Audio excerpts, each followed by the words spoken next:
안녕하세요. 검찰에 제출한 녹취록이 어디로 갔나? 나 조중약 먹었다. 이런 대화가 담겨있는 이재선 씨의 그 녹취록입니다. 그 녹취록을 검찰이 확보를 하고서도 내놓지 않고 있는 거예요.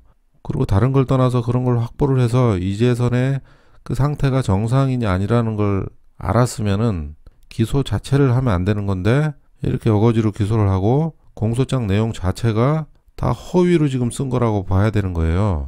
2013년 이전에는 뭐 이상 증세가 없고 뭐 약도 안 먹고 그랬다고 공소장에 다 나와 있는데, 실제로는 검찰이 이런 녹취록과 본인이 약을 먹었다는 그런 자료를 갖고 있으면서 이렇게 어거지로 공소장을 만들어 가지고 기소를 한 거라고 볼 수 있는 거예요. 그래서 이 내용이 다들 아시겠지만은 다시 한번 보겠습니다. 이 내용은 3월 18일에 그 11차 공판에서 검사 측이 지금 감추고 있는 녹취 파일과 서류를 요청을 했어요. 변호사 측에서. 그래서 이게 2017년 7월 이후에 존속상해 혐의에 대한 본인이 정신질환이다 그런 라는 증거로 제출한 녹취록, 거기에 보면 이재선 씨와 현준호 기자와 통화한 내용, 조증약 받아 먹었다, 백규주 씨가 조증약 하면서 주었다는 내용, 그리고 백규주에게 상담받아라 하는 댓글 내용에 대해 이재선 씨가 설명하는 것, 그리고 평생 먹어야 하는 거 아닌가 하는 기자 질문에 답하는 내용, 이런 내용이 담겨있는 그 녹취록이에요. 그래서 이것을 이제 변호사 측에서 검사 측에서 주지 않은 이재선 씨 녹취 파일과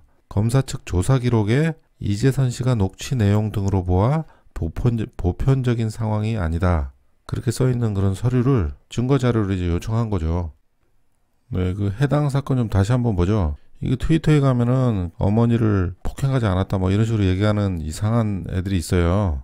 그런 헛소리를 계속 하는 애들이 있는데, 요거 확실히 알자고요. 이게 5월 28일 날 존속 협박, 어머니 집에 찾아가가지고 협박을 한 거고, 그리고 7월 15일 날 남동생하고 여동생 둘을 전치 이주하고 어머니도 염자상을 가하였다, 이렇게 해서 상해를 가한 걸로 돼 있어요. 근데 뭐 안 했다는 그런 소리가 있어요. 근데 회계사 자격 박탈 당할까봐 합의를 해준 거예요. 그런데 이것을 옆에서 그 박인복 씨는 같이 있었잖아요. 본인은 뭐 말렸다고 그러는데, 바른미래당에서 인터뷰하는데 이제 이상한 소리를 하더라고요. 그 내용을 잠깐 들어보죠. 그래서 7월 15일 날 어머니 댁을 찾아간 거예요.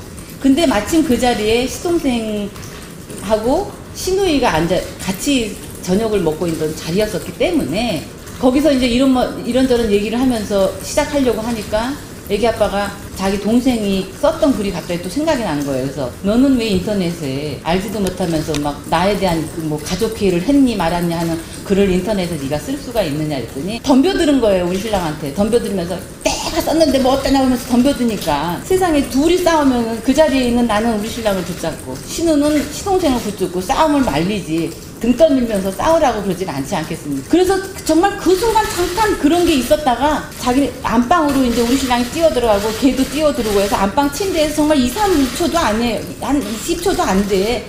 순간 따닥거리고 우리 애기 아빠도 긁히고 안경 부러지고 뭐 그런 사이고, 나중에는 걔가 우리 신랑 새끼손가락을 깨물으니까 애기 아빠가 소리 지르고 본인은 뛰쳐나가면서 다시는 형님 안 볼 거라면서 그리고 나갔기 때문에 그 자리에 어머니는 계시지도 않았어. 계셨고. 그러면서 우리가 어떻게 세상에 태어나서 이런 일이 있을 수가 있냐고, 왜 도대체 우리가 이렇게 돼야 되냐면서 돌아오는 길에 이재명 후보가 전화가 와서 집을 부셨느니 어머니를 때렸느니 가만두지 않겠다고 고소를 한다느니, 그래서 다시는 상종을 못할 사람들이겠다 생각하고 집에 도착한 거예요. 7월 15일 날 오후에.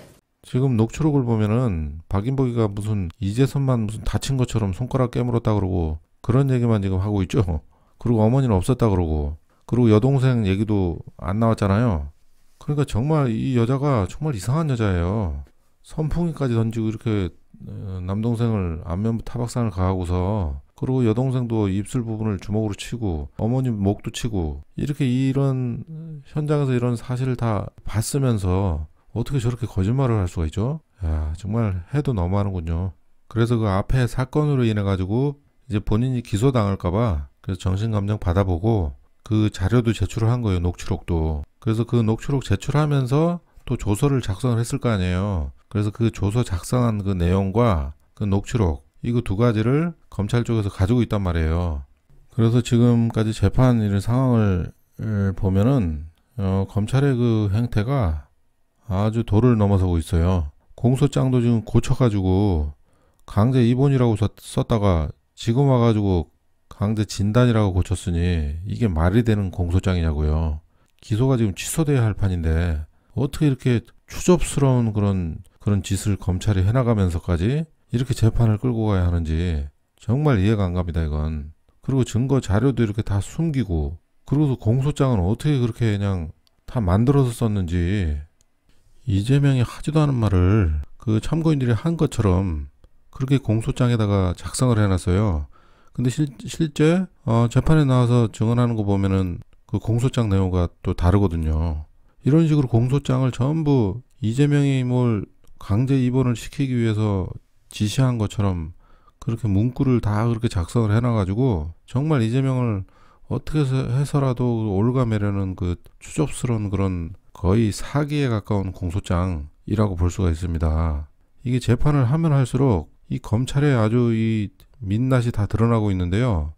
정말 지금의 이 검찰을 보면은 우리나라 검찰은 정말 믿을 수 없는 집단이다. 이런 생각이 듭니다. 오늘 여기까지 하겠습니다. 감사합니다.